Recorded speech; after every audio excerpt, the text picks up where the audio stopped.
Oi gente, eu sou o professor Renato Amigo, seu professor de Química, e é com imenso prazer que hoje eu gravo a aula número 1 do primeiro bloco de aulas de um curso de Química que eu vou disponibilizar aqui no meu canal no YouTube, o Química do Amigo. O primeiro bloco de aulas contém as aulas de Química Geral e Química Inorgânica, o segundo bloco de aulas, as aulas de Físico-Química, e o terceiro bloco de aulas, as aulas de Química Orgânica.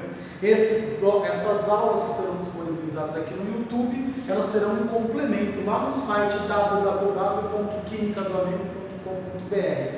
No site, além de você encontrar a descrição de todas as aulas que serão oferecidas ao longo do ano, ao longo dos próximos meses, você também vai encontrar algumas listas de exercícios referentes às aulas. Então, o que a gente vai fazer? À medida que as aulas vão passando, a gente vai disponibilizando listas, vocês vão treinando os exercícios em casa e a gente vai postar vídeos com resoluções comentadas da lista. Esse é o grande diferencial do nosso canal. Além de ter a teoria, a gente vai passar também para vocês a resolução de exercícios, ok? Galera, eu espero que vocês gostem desse projeto. Entrem lá no site quimicadoamigo.com.br e busquem maiores informações. Lá também tem um vídeo de introdução que vai dar uma explicada um pouquinho melhor, tudo bem? Nessa nossa primeira aula, a gente vai falar um pouquinho sobre as ciências. Antes de entrar propriamente na química, a gente vai trabalhar um pouquinho com essa palavra ciência. E eu acho muito interessante posicionar vocês com relação à evolução dessa ciência.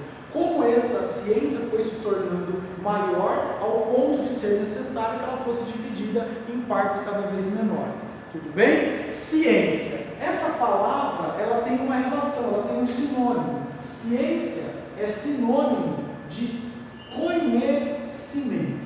Então, essa ciência que o homem faz desde a antiguidade, ela é o conhecimento que ele vai acumulando desde que ele começa a se diferenciar dos outros animais. Tudo bem? Então, o homem vai acumulando essa ciência. É óbvio que o conhecimento ele vai ficando cada vez maior e a gente não consegue dar conta de todo esse conhecimento. Por isso que a ciência foi sendo compartimentada, foi sendo dividida. Então eu tenho a área das ciências humanas, que trabalham lá as disciplinas aí do seu ensino médio, filosofia, sociologia, história e geografia. Eu tenho a área das ciências da natureza, onde vão ser trabalhadas as disciplinas de química, física e biologia. Tanto uma área quanto outra, elas têm que estar amparadas por duas outras grandes disciplinas, que são as linguagens, né? Português, inglês, espanhol, artes, educação física, que são as linguagens que a gente utiliza normalmente, e a linguagem matemática. Então, matemática e português dão sustentação para as outras ciências. Tudo bem? Mas isso tudo tem um princípio. Se a gente fosse falar assim, quais foram os fatos mais importantes na antiguidade que têm um certo impacto hoje no estudo da química, eu elencaria esses 4 que estão na lousa: o domínio e o uso do fogo, a aprendizagem de técnicas de agricultura, o uso dos metais e o pensamento dos filósofos gregos. Então, esses 4 fatos, óbvio que tiveram muitos outros fatos aqui, mas esses 4, na minha opinião, são os mais marcantes a gente para dar um pontapé inicial nesse curso de química, tá bom? Então a gente começa falando da primeira transformação química, que o homem, ele aprende a dominar, ele vê, ele observa a natureza, ele percebe que aquilo pode ser interessante para ele, e ele começa a tentar imitar a natureza, dominando e usando o fogo. Esse domínio e uso do fogo trouxe para o homem 3 grandes benefícios. O primeiro benefício que trouxe foi com relação à segurança, porque você sabe que os animais, eles não se aproximam do fogo. Então o homem consegue espantar alguns predadores dele, né? Então o homem passa a ter uma vantagem em relação aos outros animais quando ele domina o fogo. Além disso, o homem também passa a ter uma situação de maior conforto, né? Ele aproveita o calor fornecido por uma fogueira, por exemplo, para ficar mais confortável numa noite fria. Então, o homem deixa de repente ter qualquer tipo de problema com variações com temperaturas muito baixas, né? Porque ele sabe fazer o foguinho lá dele para poder esquentar. E o maior benefício dele foi com relação à alimentação. Você sabe que um alimento assado, ele muda a textura, muda também o sabor, mas isso não é o mais importante. Na verdade, lá para o homem da antiguidade, assar os alimentos, né, que ele ia consumir, trouxe um benefício que ele não morria mais de determinadas doenças. Por quê? Porque ele matava esses agentes patogênicos. Então, quando você esquenta alguma coisa, você acaba eliminando algumas doenças que poderiam estar presentes lá naquele alimento.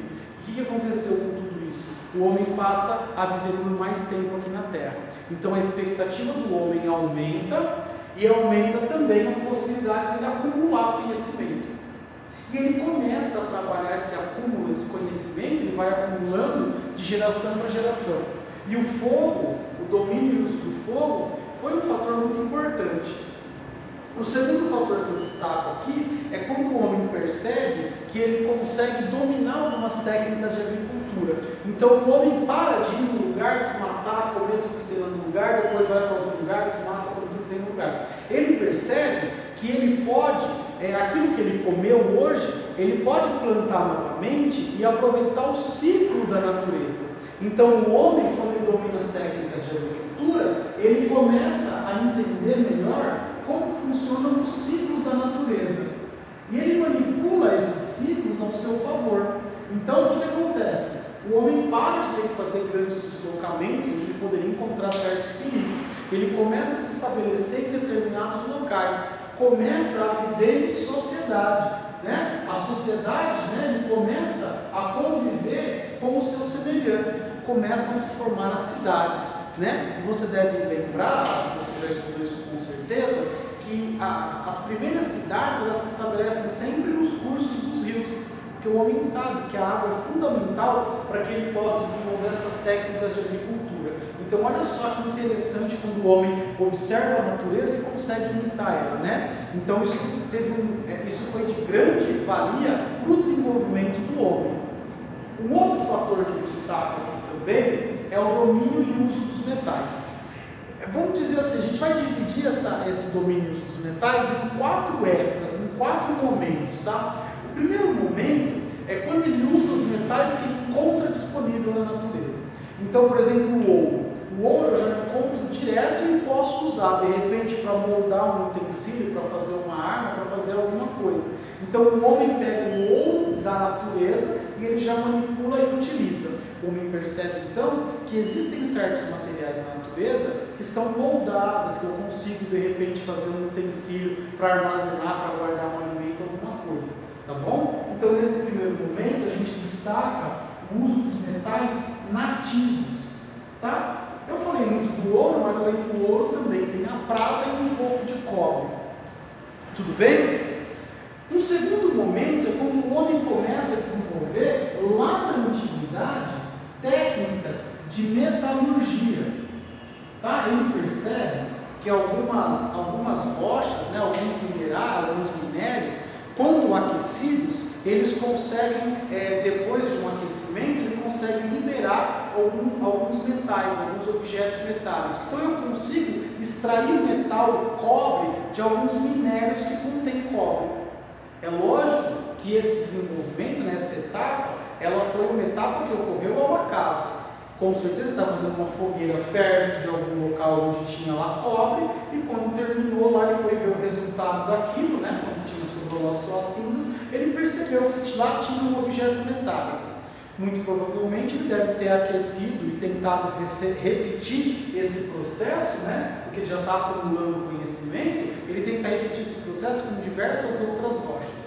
E ele consegue obter alguns metais. E vem o terceiro momento, que é na esteira desse desenvolvimento, né? Porque lá ele conseguiu fazer a metalurgia. Então eu tenho algum metal que me interessa nesse minério, eu vou lá e por aquecimento eu extraio ele. O primeiro passo. O segundo passo, ele tentou extrair de várias rochas diferentes. E o que ele percebe? Que quando ele faz a mistura desses metais, ele consegue obter propriedades que nenhum nem o outro apresentava. Lógico, né? Porque esse aqui apresenta propriedades X, esse propriedades Y. Quando eu misturo, eu tenho novas propriedades. Né? A gente vai dar uma aula, a próxima aula é sobre propriedades da matéria. Mas é interessante você saber que desde a antiguidade o homem já percebe isso. Que se eu tenho uma mistura, as propriedades são diferentes. E ele começa a desenvolver o que a gente chama de ligas metálicas, né? Liga metálica é a mistura de dois metais ou de um metal com um não metal, como por exemplo a última liga que eu vou trabalhar com vocês, né?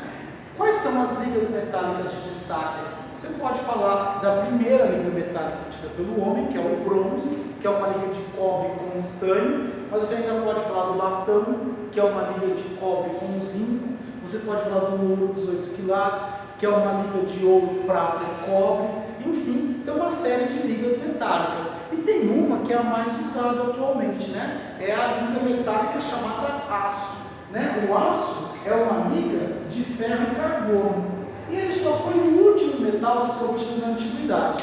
Por que ele foi o último metal a ser obtido na antiguidade? Isso é uma questão muito interessante, que já motivou várias questões em provas vestibulares. O homem vai acumulando conhecimento. E para extrair o ferro do minério de ferro, eu preciso de uma temperatura muito maior do que aquela temperatura que eu preciso para extrair o cobre a partir do minério de cobre. E o homem, ao longo do tempo, né, nessa evolução no uso dos metais, ele desenvolve técnicas para conseguir temperaturas cada vez mais elevadas. É o homem fazendo ciência, é o homem acumulando conhecimento. E esse conhecimento ele teve o seu auge como a ideia, né, como a introdução aí do pensamento lá dos filósofos gregos. Para a nossa ciência química, foram muito importantes, né, tem muito destaque duas linhas de pensamento. Uma linha de pensamento defendida por Aristóteles, que é aquela ideia de que tudo na Terra é formado por 4 elementos fundamentais: água, terra, ar e fogo. E tem também a linha do filósofo Leucipo, que teve como grande seguidor o Demócrito.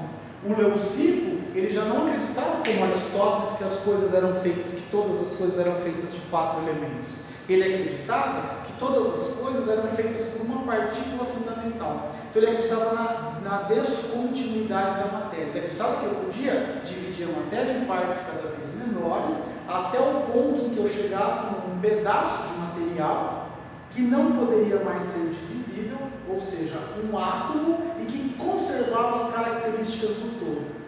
Esse foi o pensamento de Leucipo, seguido por Demócrito. Porém, esse pensamento não vingou. Por quê? Porque Aristóteles tinha um pensamento e uma influência diferente de Leucipo. Aristóteles acreditava que todas as coisas eram formadas por 4 elementos.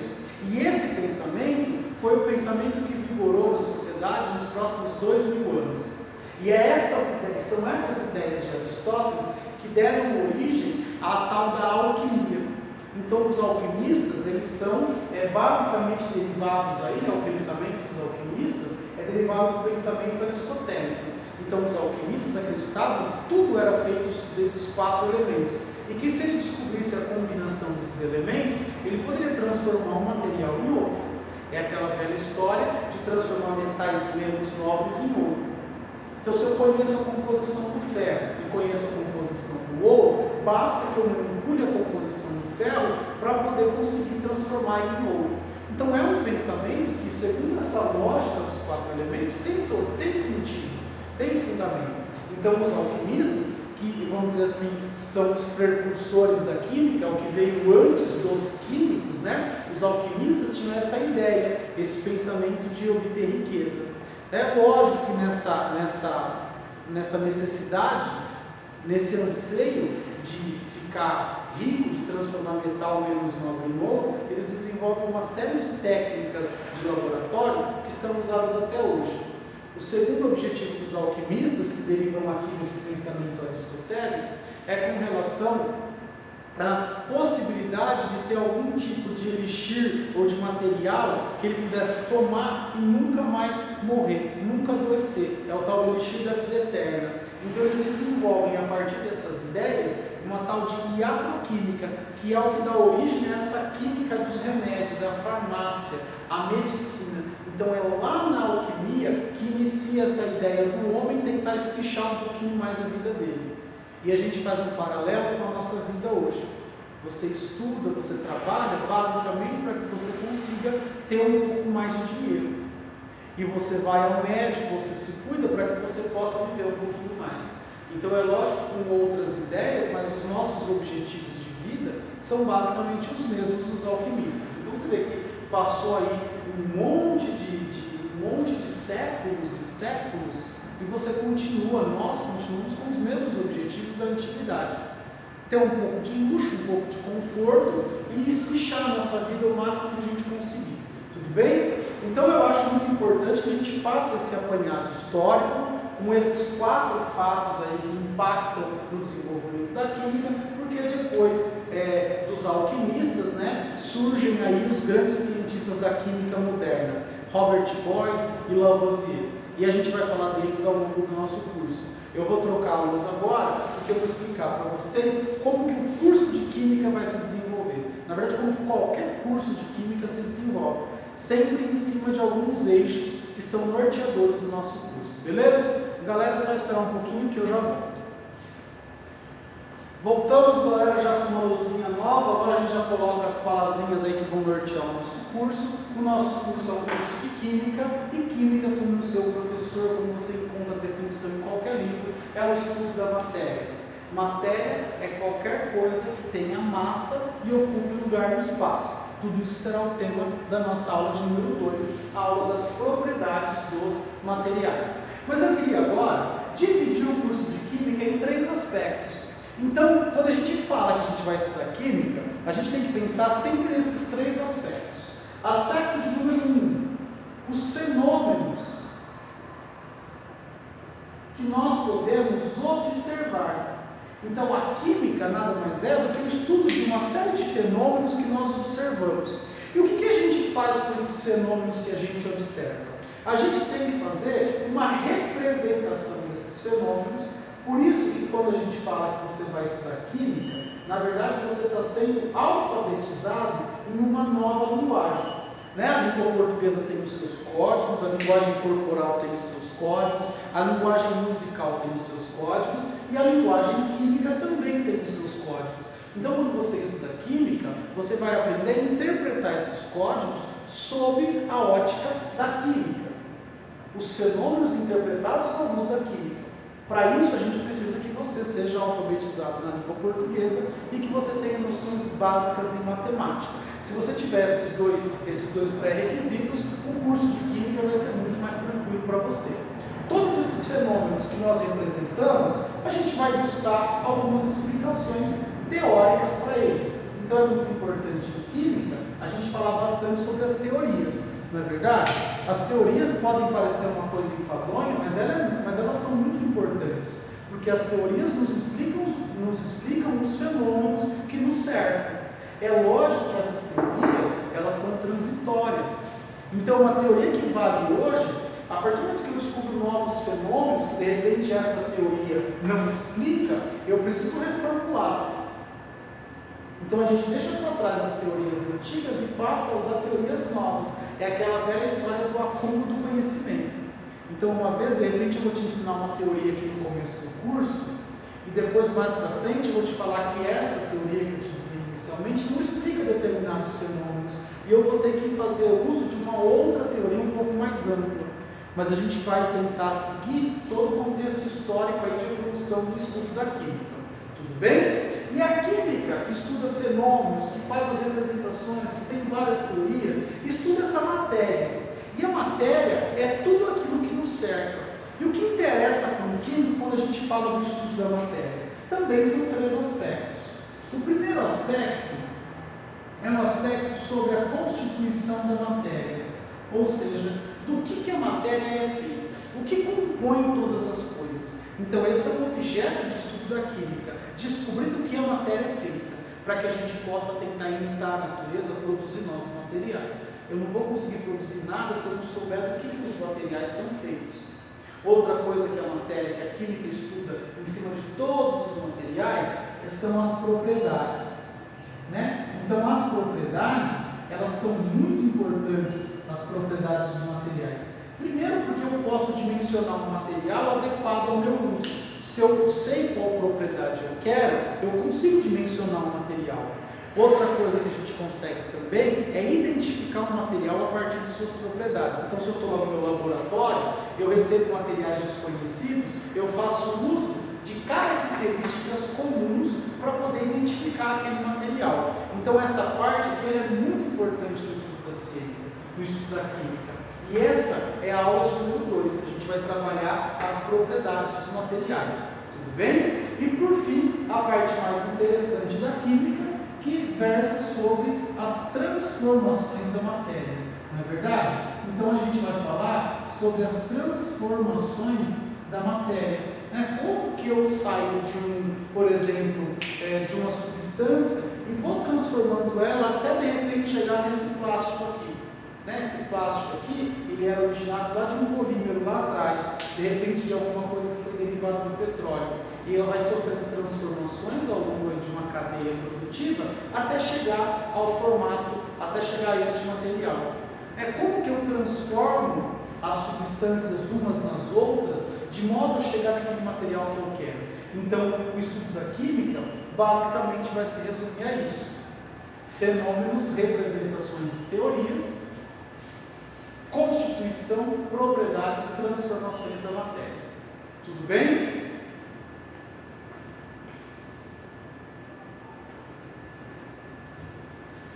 Bom, gente, a aula introdutória ao nosso curso de Química termina agora. Infelizmente, a aula acabou. Eu gostaria de pedir que, se você gostou da aula, se você achou que a aula foi interessante para você, você compartilha o vídeo com os seus colegas.